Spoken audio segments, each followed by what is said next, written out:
Hello and welcome to Unacademy. Shubham Sisodiya Sisodia आपका बहुत स्वागत करता हूं।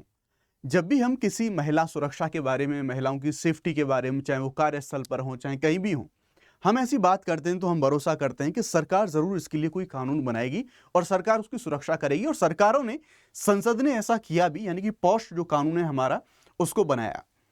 लेकिन मैं अगर आपसे ये क्वेश्चन पूछूं कि अगर जो कानून बनाने वाली संस्थाएं हैं उनके अंदर, या फिर मैं ये कहूं कि जैसे जो पॉलिटिकल पार्टीज हैं, जिन पॉलिटिकल पार्टीज के जो मेंबर्स हैं वो चुन के संसद के अंदर जाते हैं, वहां पर जो महिलाएं हैं उनके लिए अगर ऐसे सेक्सुअल हरासमेंट की कोई क्या व्यवस्था है, तो इसका आंसर सीधा सा है ना।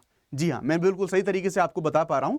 एग्जैक्टली मामला यहां पर यह है कि पॉलिटिकल पार्टीज के पास ऐसा कोई विशेष कोई मैकेनिज्म नहीं है जिसमें अगर वहां पर महिलाओं का कोई यौन शोषण होता है, कैसे भी उनके साथ कोई हरासमेंट होता है, तो उसके लिए वो स्पेसिफिकली कुछ निपट सकें। जैसे हम पॉश एक्ट के बारे में बात करते हैं तो कंपनी में जो महिलाएं हैं उनको बचाव के लिए हमारे पास पॉश कानून है। लेकिन अगेन यहां पर फिर से सुप्रीम कोर्ट के द्वारा इस चीज को क्लियर कर दिया गया कि पॉलिटिकल पार्टीज में जो पॉश कानून है वो पॉश कानून लागू नहीं होगा। मतलब सिंपल सी बात है कि ना तो उनके पास कोई विशेष प्रावधान है और ना ही एग्जैक्टली सामान्य प्रावधान जरूर मौजूद हैं कि जो नॉर्मली 354 जैसी आईपीसी की जो धाराएं वगैरह हैं उनका इस्तेमाल वो कर सकते हैं। बट जैसे कंपनी में महिलाओं को सुरक्षा मिलती है, एग्जैक्टली वैसी चीजें नहीं है। और सुप्रीम कोर्ट ने यह कहा कि दरअसल कुछ याचिकाएं गई थी, सुप्रीम कोर्ट ने यह कहा कि भाई अगर आपको ऐसा कुछ करना है तो आप इलेक्शन कमीशन ऑफ इंडिया के पास जाइए, जबकि एग्जैक्टली ऐसा सर्टेन कोई ऐसे प्रोविजंस नहीं जो महिलाओं की सुरक्षा को सुनिश्चित कर सकें। क्या है पूरा मामला, आइए उसके बारे में जानने की कोशिश कर सकते हैं और हम देखेंगे कि ये प्रॉपर किस तरीके से पॉलिटिकल पार्टीज हैं उनके अंदर एक अकाउंटेबिलिटी का अभाव हमें यहां पर देखने को मिलता है। अब क्या इसके लिए भी हमें कुछ आवाज उठानी चाहिए, क्योंकि डेफिनेटली पॉलिटिकल पार्टी जो इस देश की डेमोक्रेसी को इंश्योर करने की कोशिश करती है बाय इलेक्शन, क्या उनको भी जवाबदेह होना चाहिए? डेफिनेटली आप इसके बारे में मुझे अपनी जो राय है वो कमेंट सेक्शन के अंदर बता सकते हैं ना। हम यहां पर बात करते हैं इस पूरे इश्यू के बारे में। आप देखेंगे अगेन सुप्रीम कोर्ट के द्वारा यह बोला गया कि भाई जो पॉलिटिकल पार्टीज है ना, वो वर्क प्लेस का उदाहरण नहीं, या फिर उनको एज ए वर्क प्लेस नहीं माना जा सकता। क्योंकि जब भी आप किसी वर्क प्लेस के बारे में बात करते हैं, जब भी आप किसी कार्यस्थल के बारे में बात करते हैं, तो वहां पर नियोक्ता और कर्मचारी ऐसा कुछ संबंध होता है। लेकिन जब आप एक पॉलिटिकल पार्टी को ज्वाइन करते हैं तो वहां पर कोई ऐसा संबंध नहीं होता, और ना ही वैसी कंडीशन में आपको बीइंग अ पॉलिटिकल पार्टी का मेंबर आपको कोई कुछ ऐसा कुछ सैलरी वगैरह दी जाती हो, तो ये संबंध वहां पर नहीं बनता। इसलिए ये जो पॉश कानून है ये पॉलिटिकल पार्टीज के ऊपर लागू नहीं होगा। लेकिन अब ये चीज बहुत सारी बहस खड़ी कर देती है, बहुत सारी जो हम कहेंगे जो टकराव हैं, तनाव हैं, ओपिनियंस हैं, वैसे क्रिएट कर देती है कि क्या जो लॉ है, लॉ की टेक्निकल अगर परिभाषा के बारे में बात करें तो कहीं ना कहीं वो महिलाओं की सुरक्षा को कमजोर कर रहा है यहाँ पे। तो देखेंगे क्या है पूरा मामला, इस मामले के बारे में यहाँ पर जानने की, समझने की कोशिश करते हैं और मैं आपको डिटेल से पूरे बैकग्राउंड के साथ बताने की कोशिश करूंगा। कुछ डेटा है, कुछ डेटा को भी हम यहाँ पर समझने की कोशिश करेंगे। तो हम देखेंगे अभी रिसेंटली सुप्रीम कोर्ट ने एक याचिका खारिज कर दी थी। उस याचिका में यह डिमांड करी गई थी कि जो हमारी रजिस्टर्ड पॉलिटिकल पार्टी हैं उनको पॉश कानून के अंतर्गत लाया जाए, ताकि वहां पर जो सुरक्षा है, कभी अगर किसी का कोई ऐसा सेक्सुअल हैरेसमेंट या फिर कोई ऐसी समस्या आए तो उससे उनको एक संरक्षण यहां पर मिल सके। 2013 का हमारे पास जो पॉश कानून है, जो कंपनीज वगैरह में जो कार्यस्थल हैं उन पर महिलाओं को बचाता है, उनको संरक्षण प्रदान करता है। लेकिन सुप्रीम कोर्ट के द्वारा क्लियरली मना कर दिया कि ये जो पॉश कानून है ये पॉलिटिकल पार्टीज के ऊपर लागू नहीं होगा। अब यहां पर सवाल ये उठता है कि भाई उन महिलाओं की सुरक्षा कैसे होगी फिर, क्योंकि ऑलरेडी महिलाओं का नंबर वहां पर कम है, उनको समस्या होगी इन चीजों से। यहां पर जो हमारे सीजे साहब से डीवाई चंद्रचूड़ जी, उनकी पीठ ने कहा कि जो पॉलिटिकल पार्टी हैं ये जो कार्यस्थल की परिभाषा है उस परिभाषा में नहीं आते, क्योंकि जो मेंबर हैं वो अपनी इच्छा से और बिना किसी वेतन या फिर नौकरी के उसके मेंबर यहां पर बन रहे होते हैं ना। अगर पॉश कानून के बारे में बात करें तो 2013 में ये आता है और महिलाओं के संरक्षण के लिए आर्टिकल 15(3) और आर्टिकल 21 इसके तहत इसको यहां पे बनाया जाता है, जिससे महिलाओं की सुरक्षा को यहां पर सुनिश्चित किया जा सके। इसमें कुछ ऑब्लिगेशंस इंपॉर्टेंट यहां पर डाले गए थे कि जो भी कोई हमारा ऐसा संस्थान है, कोई भी कंपनी है जिसमें 10 से ज्यादा जो कर्मचारी हैं वो अगर उसमें हैं, तो उसमें ऐसे इश्यूज को एड्रेस करने के लिए जो आईसीसी है, इंटरनल कंप्लेंट कमेटी है, उसका गठन उनको वहां पर करना होगा। ये अनिवार्य करा गया उन सभी जैसे संस्थान और जो कंपनीज है उनके लिए। 2022 में सेम चीज को यहां पर केरल हाईकोर्ट के द्वारा भी बोला गया था कि जो पॉलिटिकल पार्टीज हैं उनको आईसीसी बनाने की बाध्यता नहीं है। क्यों? क्योंकि यहां पर जो नियोक्ता और कर्मचारी के संबंध है, यानी कि वो भी कार्यस्थल की परिभाषा में नहीं आते। और अगेन फिर से सुप्रीम कोर्ट ने यहां पर इसी चीज को बोला है। याचिकाकर्ता ने जब इस प्ली को दायर करा था कोर्ट के अंदर, तो उन्होंने कुछ तर्क दिए थे। उन्होंने ये कहा था कि भाई जो पॉलिटिकल पार्टी है वो संवैधानिक दायित्वों वाले संस्थान हैं, यानी कि महिलाओं की गरिमा और सुरक्षा की जिम्मेदारी उनकी भी होनी चाहिए। और डेफिनेटली हम उन लोगों से ये एक्सपेक्ट कर रहे हैं कि आप जो हमारे जो सामान्य लोग हैं उनकी सुरक्षा के लिए कानून बनाइए, जबकि उन्हीं लोगों की सुरक्षा के लिए ऐसा हमारे पास कोई कानून नहीं है, या फिर अगर कोई कानून है तो उसमें उसके प्रोविजन नहीं है। ये समस्या देखने को मिलेगी। अगर यहां पर थोड़ा सा पॉलिटिकल पार्टीज का जो हम एंगल है उसको समझने की कोशिश करेंगे, जो सीपीआई-एम है हमारी, उसने बाहरी जो सदस्य हैं, क्योंकि यहां पर ऐसा बोला जा रहा था कि कुछ न्यूट्रल रहने के लिए, चीजों को ट्रांसपेरेंट रखने के लिए कुछ आउटर मेंबर है वो इसके अंदर होने चाहिए, उसने आईसीसी यहां पर बना के रखा हुआ है अपना। इस तरह की शिकायतें उनके लिए।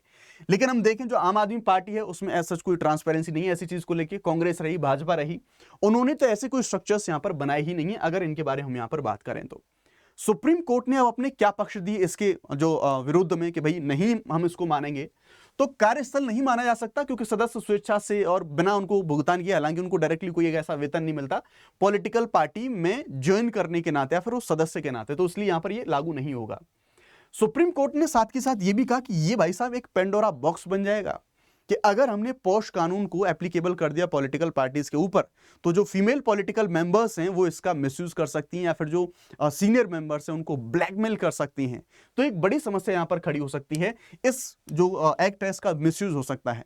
पर डेफिनेटली मिसयूज कहीं अगर इस चीज का होगा तो इसका मतलब ये तो नहीं कि कहीं ऐसे कोई प्रोविजन उनकी सुरक्षा के लिए ना हो। ऑल्दो कुछ संविधान के हमारे, या फिर मैं ये कहूंगा कुछ आईपीसी के हमारे प्रोविजंस हैं जो सामान्य महिलाओं की तरह उनको सुरक्षा प्रदान करते हैं।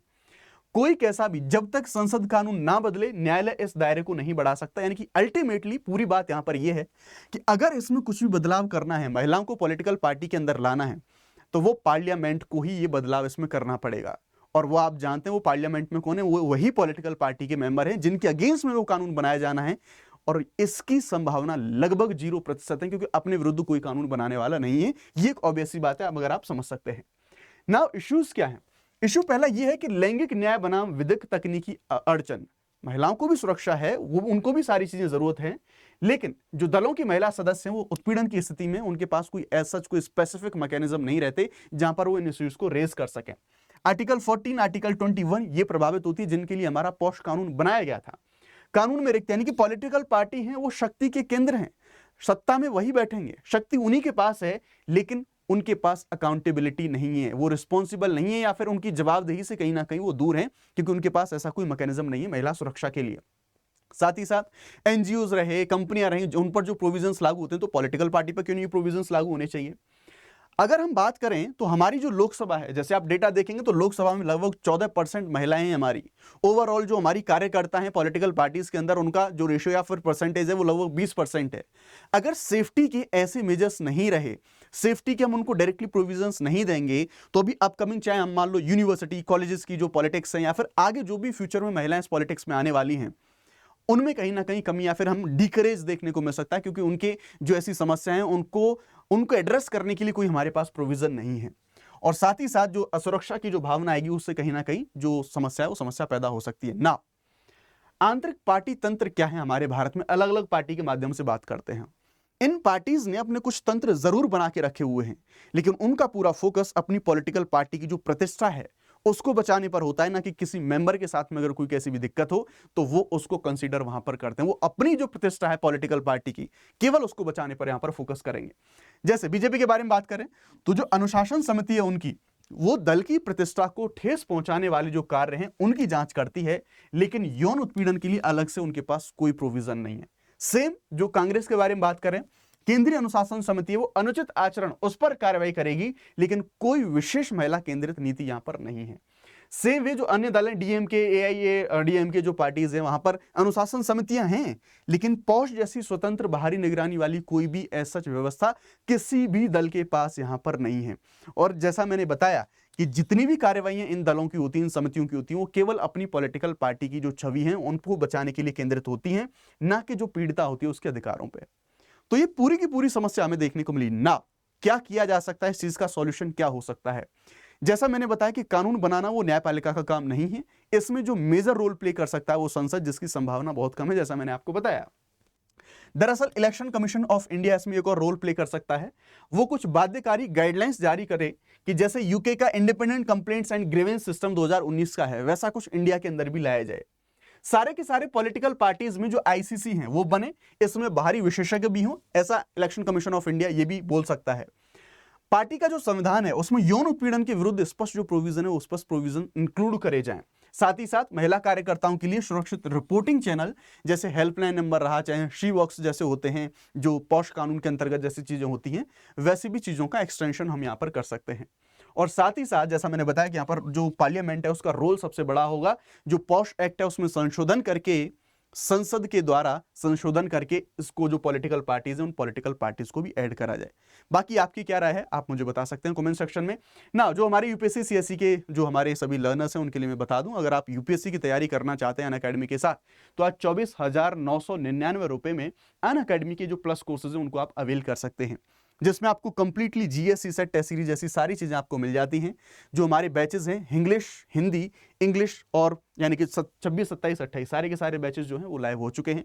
अगर आपको मैक्सिमम डिस्काउंट चाहिए तो आप शुभ 50 आप लोग ये कोड इस्तेमाल कर सकते हैं फॉर मैक्सिमम डिस्काउंट। लिंक सारे आपको वीडियो के डिस्क्रिप्शन में मिल जाएंगे। बाकी रही बात 17, 18, 19 इन तीनों डेट्स को हमारा स्पेशल क्लासेस का जो फेस्टिवल है वो स्पेशल क्लासेस फेस्टिवल होने वाला है, जिनमें आप अपनी जो प्रिपरेशन है वो प्रिपरेशन यहाँ पर कर सकते हैं। ये था पूरा मुद्दा। Thank you very much. जय हिंद।